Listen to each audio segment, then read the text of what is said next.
Albert Einstein 1922 میں Japan کے ایک ہوٹل میں داخل ہوا اور ایک ویٹر اس کے کمرے میں اس کی خدمت کے لیے داخل ہوا۔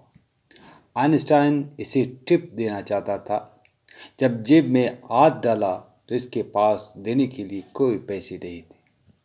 چنانچہ آئنسٹائن نے کاغذ اور قلم نکال لیا اور اس کو جرمن زبان میں ایک جملہ لکھنے کے بعد دستخط کر کے دے دیا اور کہا، مجھے افسوس ہے کہ میرے پاس آپ کو دینے کے لیے اس وقت پیسے تو نہیں ہے، مگر ایک کاغذ کا ٹکڑا رکھ لو، ایک دن آئے گا جب یہ بہت مہنگا ہو جائے گا۔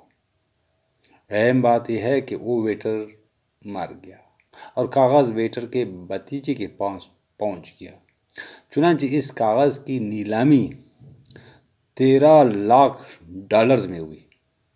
اس کاغذ پر آئنسٹائن نے لکھا تھا کہ ایک خاموش اور مہذب زندگی زیادہ خوشیاں لاتی ہے بنسبت ایک ایسی کامیاب زندگی کے جو مسلسل بدامنی میں گری رہتی ہے۔ وقتی طور پر مشکلات میں گرا ہوا شخص ایک دن عظیم انسان بن کر دنیا کے سامنے ابھرتا ہے۔